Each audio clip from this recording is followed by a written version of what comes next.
Envolez-vous vers Zone Australe avec Air Madagascar. Zone Australe avec les peintures Movilac Réunion et Air Mauritius.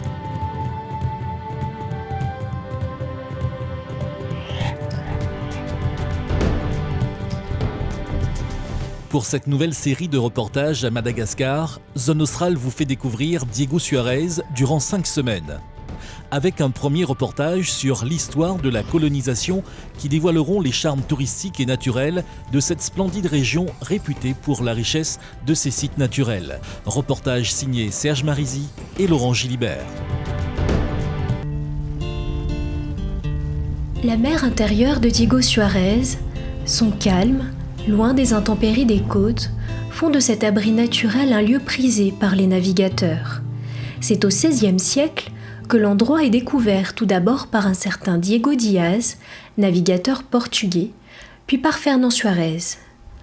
Lieu de passage de nombreux pirates en quête des richesses et épices remplissant les cales des bateaux, la baie de Diego Suarez aurait, selon la légende, abrité la République de Libertalia, une société idéaliste, égalitaire et éprise de liberté, ayant aboli l'esclavage et instauré une égalité certaine et une harmonie des peuples, loin de l'oppression de la vieille Europe.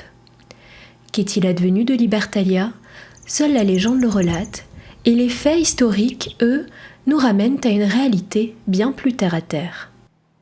Tout est organisé autour de cette baie-là, qu'on appelle la baie des Amis, qui a une caractéristique géographique unique dans l'océan Indien. C'est une baie en eau profonde, il y a 30-40 mètres, encaissée entre des falaises de 60 à 70 mètres, orientée est-ouest. Donc c'est une anse en eau profonde, protégée des vents dominants, protégée des cyclones.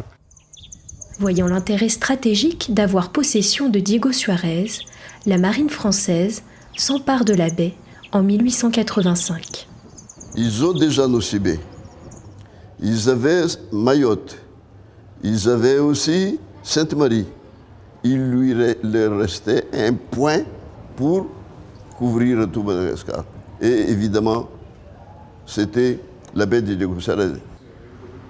À l'époque, la ville même est construite de l'autre côté de la pointe, actuellement le cap Diego. Par manque de place, la ville va peu à peu se déplacer de l'autre côté de la pointe, vers l'actuel centre-ville. 10 ans après, une deuxième guerre éclate, et Madagascar tout entière devient un protectorat français, puis colonie en 1896.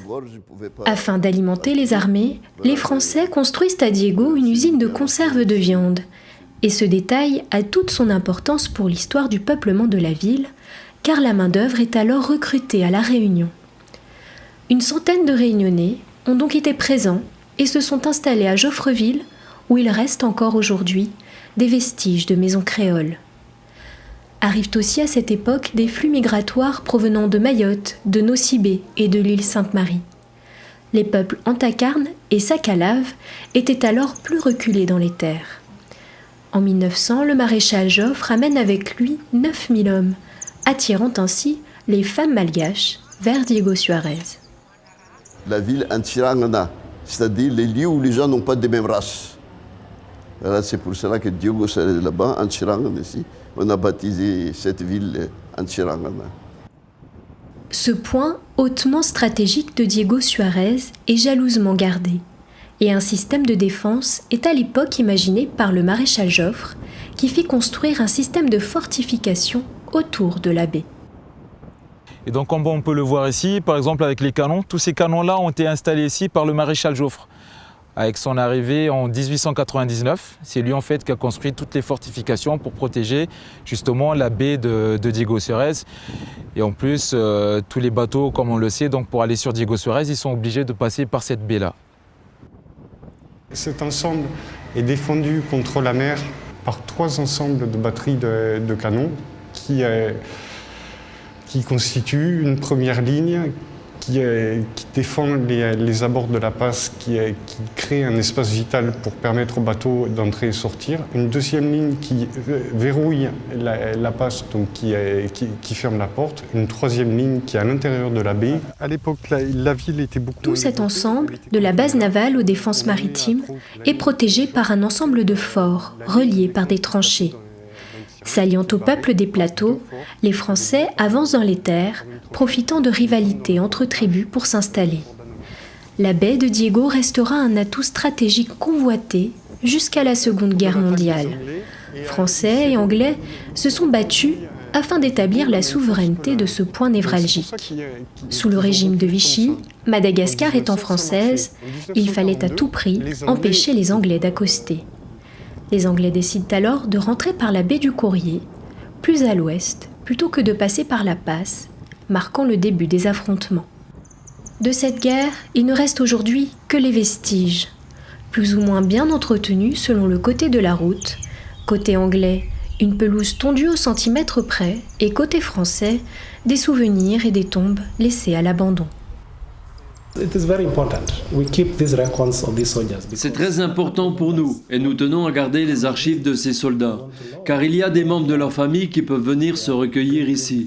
Ils veulent savoir où leur arrière-grand-père est mort pendant la guerre. Ces informations sont gardées précieusement et données aux familles. Entretenus ou non, les témoignages de cette riche histoire fleurissent encore de ci de là le long des rues de Diego Suarez. Fortune perdue, trouvée ou dilapidée, mort subite, le folklore relate encore des histoires dont on n'arrivera jamais à démêler le mythe de la réalité. Les monuments historiques, seuls encore aujourd'hui debout afin de témoigner de cette époque, font aujourd'hui partie du paysage et représentent, d'une certaine manière, cette envie d'oublier les luttes aujourd'hui enterrées. Mais cette richesse historique fait aussi la particularité d'une des plus belles baies du monde. Sous son eau aujourd'hui paisible, reposent encore les fantômes du passé.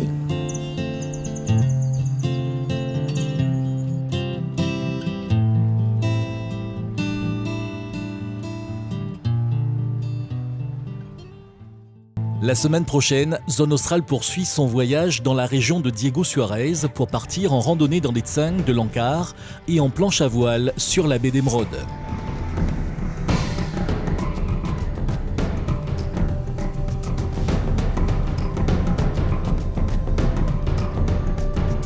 Zone Australe, avec les peintures Movilac Réunion et Air Mauritius. Envolez-vous vers Zone Australe avec Air Madagascar.